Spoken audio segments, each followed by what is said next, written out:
Hello বন্ধুরা, তোমরা সকলে কেমন আছো? আশা করছি সকলেই ভালো আছো, আমিও ভালো আছি। আজ আবার চলে এসেছি একটি ভিডিও নিয়ে। আসলে এটা কোনো ব্লগ ভিডিও না, আমি এখন বাড়িতে মাঝে মাঝে যাই রান্না করি সেটাই তোমাদের মাঝখানে একটু তুলে ধরার চেষ্টা করি। তো এটা আমার ফার্স্ট টাইম এই মুরগির পা রান্না করা। আসলে আমি এটা আগে খেতাম না, কিন্তু এখন টুকিটাকি একটু খাই। তো তোমাদের দাদাভাই আজ নিয়ে এসেছে, কিন্তু ছাড়াতে না খুব বিরক্ত লাগে। তো আজকেই প্রথম হাত দিলাম। তো দেখো গরম জলটা করে নিয়ে এসেছি, আর প্রথমেই আমি ঠ্যাংগুলোর নখগুলো কেটে নিচ্ছি। আর রেনু এদিকে ছাড়াবে বলে জলের মধ্যে চুয়াচ্ছে, কিন্তু জলটা একটু বেশি বেশি হয়ে গেছে, কারণ জলটা ফুটছিল। আসলে আমি তো জানি না ঠিক এটার জন্য কতটা জল গরম করতে হয়। তো যাই হোক, জল গরম করে নিয়ে এসেছি। আর রেনু দেখো এদিকে গামলা থেকে ফেলে জোরসে দৌড়ে ঠান্ডা জল আনতে যাচ্ছে, যে কারণে বেশি বেশি হয়ে গেছে। এই দেখো কিছু কিছু ঠ্যাংগুলোর অনেকটা মাংস উঠে গেছে কিছু কিছু। আজ অনেকটা ঠ্যাং নিয়ে এসছে, প্রায় 1 কেজি। তো যাই হোক, বাড়ির সকলে মিলেই খাওয়া হবে। তো এদিকটায় দেখো আমি নখগুলো কেটে নিচ্ছি, আর দুজনে মিলে করছি দেখেই একটু তাড়াতাড়ি হচ্ছে। আসলে আমার এই গন্ধটা সহ্য হয় না। আমি কাটতে কাটতে বলছিলাম যে গন্ধটা ভালো লাগছে না, গার মধ্যে পাকাচ্ছে। তো যাই হোক, কিছু করার নেই, যেহেতু নিয়ে এসেছে। কারণ আমি যদি উঠে যাই, দেখা গেল ও উঠে গেল। তো যাই হোক, এদিকে আমি কেটে কুটে গুছিয়ে মোটামুটি আমার ধুয়ে নেওয়া হয়ে গেছে। আর এদিকে গুছিয়ে নিয়েছি আলু, পেঁয়াজ, মশলায় যা যা লাগলে, কাঁচা লঙ্কা, শুকনো লঙ্কা, রসুন, আদা, জিরে সব কিছু একবারে মিক্সচারে দিয়ে পেস্ট করে নেব। তো এগুলোকে আমি মিক্সচারে দিয়ে পেস্ট করতে নিয়ে যাচ্ছি, মিক্সচারের মধ্যে দিয়ে দিচ্ছি। আর জিরেটা গুঁড়ো রয়েছে ঘরে, সেটাতেই দেব। তো দেখো এদিকে এই যে ঠ্যাংগুলো সব কেটে ধুয়ে রেখে দিয়েছিলাম, সেগুলোর মধ্যেই যে মশলাটা পেস্ট করলাম সেটা দিয়ে দিলাম।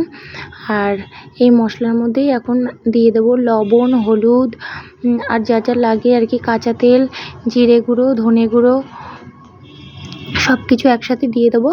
আর আজ আমি মশলাটা ভেজে রান্না করব না, একসাথে মাখিয়ে রান্না করব, কারণ এই রান্নাটা আমি এর আগে কখনো করিনি, আজকেই ফার্স্ট টাইম করছি। তো ভাবছি মাখিয়েই করি। আর ঠ্যাংটা তো এর মধ্যে জল টল দিলে ভালো লাগবে না, মাখিয়ে কষা কষা করে রান্না করতে হবে। তো যাই হোক, দেখা যাক কত দূর কী হয়। তো এই দেখো এদিকে আমি এটাকে মাখিয়ে রেখে দিয়েছি। আর এবারে কড়াইতে তেল দিয়ে আমি আলুগুলোকে ভেজে নেব। তো এই দেখো এদিকে কড়াইতে তেলটা দিয়ে দিয়েছি। আর এবারে এই তেলটা গরম হলে এর মধ্যে আলুগুলো দিয়ে ভেজে নেব আমি। আসলে হয়তো এটা আলু দিতে হয় না, কিন্তু কি বলো তো, যেহেতু আমাদের দুপুরবেলা নিয়ে এসেছে, সেই জন্য যেহেতু দুপুরে রান্না খেতে হবে, কারণ এই তরকারির তো ঝোল করা যাবে না। তো একটু আলুগুলো থাকলে গ্রেভিটা ভালো হবে, আর একটু আলু দিয়েও ভাতটা খাওয়া যাবে। তো রাতে খাবো এটা রুটি দিয়ে। আর এখন যেহেতু রান্না করছি, একটু ভাত দিয়েও খাওয়া হবে। তো সেই জন্যই একটু আলু দিয়ে নিয়েছি বেশি করে। তো দেখো এদিকে আমার আলুগুলো মোটামুটি ভাজা হয়ে গেছে। আর তোমাদেরকে একটা কথা বলা হয়নি, আজ তোমাদের দাদাভাইয়ের জন্মদিন। তো সেই কারণেই বলেছিলাম চিকেন নিয়ে আসতে। তো ও বললো যে চিকেন খাবা না মুরগির পা খাবা, ও আবার খুব ভালো খায় এটা। তো আমিও এখন টুকিটাকি খাই। তো সেই কারণে আমি বললাম যা খাবে তাই নিয়ে আসো। তো এটাই নিয়ে আসলো।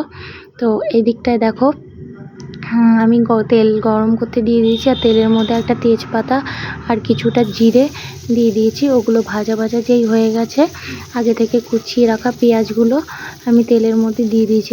খানিকটা পেঁয়াজ আমি ভেজে নিচ্ছি। আর এই পেঁয়াজটা ভাজা ভাজা যখন হয়ে যাবে, তখন ওই মশলায় মাখানো মাংসটা পুরোপুরি দিয়ে দেবো। আসলে কি জানো তো, এই পেঁয়াজের মধ্যে যদি একটু লবণ দিয়ে দেওয়া যায়, একটু তাড়াতাড়ি হয়ে যায় পেঁয়াজটা। তো দেখো এবারে আমার পেঁয়াজে একটু আমি লবণও দিয়ে দিয়েছি। আর এদিকে আমার পেঁয়াজটা মোটামুটি ভাজা ভাজা হয়ে গেছে। তো এবারে আমি আগে থেকে মাখিয়ে রাখা যে মাংসটা মাখিয়ে রেখেছি, সেটাকে এর মধ্যে দিয়ে দেবো। দেখো পেঁয়াজটা আমার ভালোই লাল হয়ে গেছে। তো এবারে এর মধ্যে আমি ওটা দিয়ে দেবো। তো এই দেখো এবারে আমি সেই মাখিয়ে রাখা পাগুলো সবগুলো দিয়ে দিলাম। আর এইটা না সবাই খায় না, যেমন আমি খেতাম না আগে, তো এখন একটু খাই।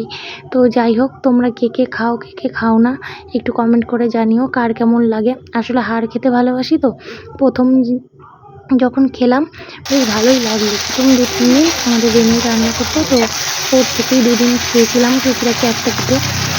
তো দেখলাম ভালোই লাগছে। তো আমাদের মেয়ে আমার মেয়ে খেতে খুব ভালোবাসে, তোমাদের দাদাভাইও খেতে খুব ভালোবাসে। তো ভাবলাম বেকার, আমিও যখন দুধ একটা খাচ্ছি আমার জন্য আর এবার খাওয়াটা আজকে লাভ আছে। তো তাই বললাম নিয়ে আসো, কষ্ট হলে একটু ছাড়িয়ে নেবো। তো যাই হোক রেনু অনেকটাই হেল্প করে দিয়েছে, ও না থাকলে হয়তো করতে পারতাম না।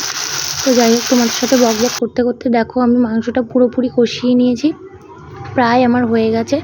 আর কি বলো তো, এইটা আমি পুরো কষার মধ্যেই করেছি, বেশি একটা জল টল দিইনি, মানে হালকা হালকা যে মশলা ধোয়া জলটুকু হয় সেটুকুই দিয়েছি, আর বেশি দিইনি।